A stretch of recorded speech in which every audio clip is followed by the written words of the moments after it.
अस्सलाम वालेकुम दोस्तों, मेरे चैनल कहानी नुक्कड़ की में आप सभी का स्वागत है। दोस्तों, अगर आपको मेरी वीडियो अच्छी लगे तो लाइक करें और चैनल को सब्सक्राइब करना बिल्कुल भी ना भूलें।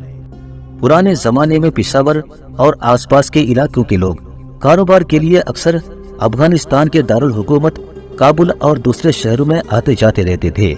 ऐसे ही दो शख्स पेशावर से काबुल गए और वहां जाकर गोश्त बेचने का कारोबार शुरू कर दिया। वो दोनों कुछ मुद्दत तक काबुल में काम करते रहे। जब उनके पास 2-3 हजार रुपए जमा हो गए तो उन्होंने अपने वतन जाने का फैसला कर लिया। उन्होंने काबुल में अपना कारोबार समेटा, जमा पूंजी को एक थैली में डाला और वापस चल दिए। रास्ते में एक जगह उन्होंने एक अंधे फकीर को देखा। वो बड़ी दर्द भरी आवाज में कह रहा था, हाय अफसोस, किस्मत ने मुझसे मेरी दौलत भी छीन ली और आंखों की रोशनी भी। काश मुझे भी एक बार अपने हाथों में रुपया रखने का मौका मिल जाए।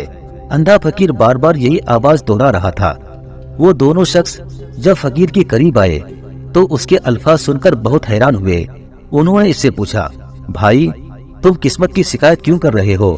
अंधे फकीर ने एक आह भरकर कहा, क्या पूछते हो भाइयों, एक वक्त था कि मैं भी तुम्हारी तरह सुखी था।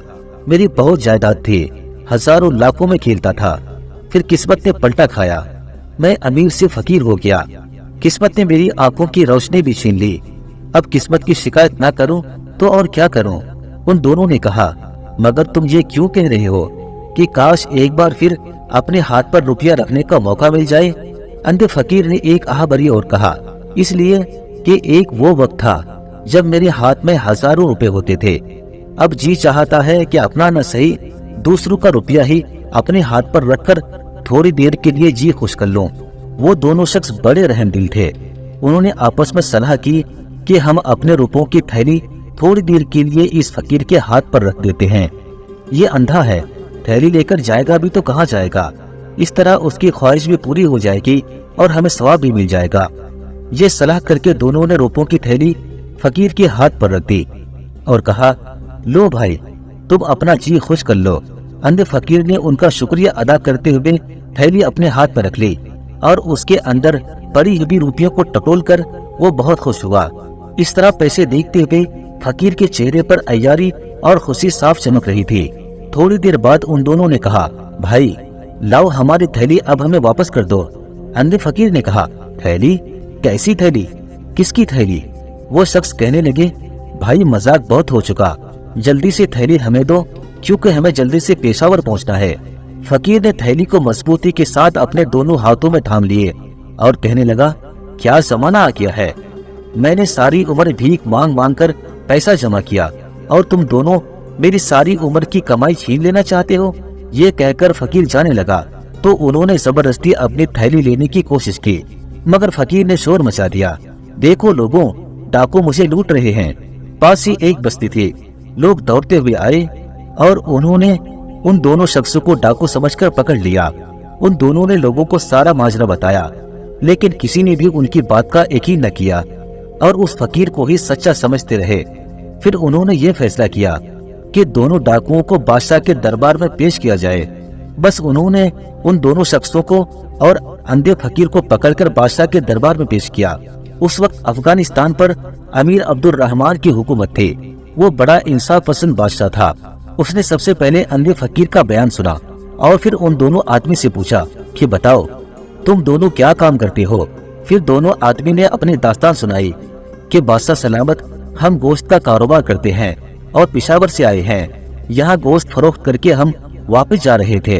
रास्ते में ये हमें अंधा फकीर मिला और इस फकीर ने ये तकाजा किया कि हम अपने अशरफियों की थैली उसके हाथ पर रख दें तो वो खुश हो जाएगा।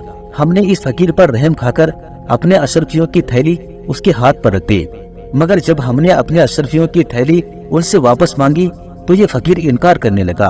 आली जनाब, सच यही है। बादशाह ने कुछ सोचकर एक बड़ी सी कढ़ाई मंगवाई और हुक्म दिया कि इसमें पानी डालकर खूब गर्म किया जाए।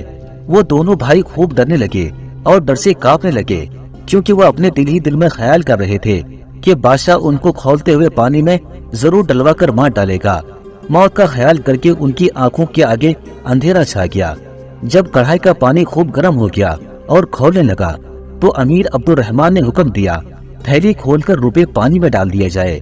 एक सिपाही आगे बढ़ा और उसने थैली का मुंह खोलकर रुपए पानी में डाल दिए।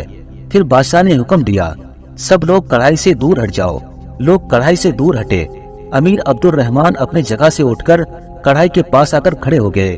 उसने पानी की सतह को गौर से देखा, फिर वापस अपने तख्त पर जा बैठा। उसके बाद उसने हुक्म दिया, कढ़ाई का पानी गिराकर रुपया इन दोनों भाइयों को दे दिया जाए। यह फकीर झूठा है और इसे कैद कर दिया जाए। अमीर अब्दुल रहमान का फैसला सुनकर उन दोनों भाइयों के चेहरों पर खुशी की लहरें दौड़ गई। उन्हें यूं महसूस हुआ जैसे नई जिंदगी मिल गई है।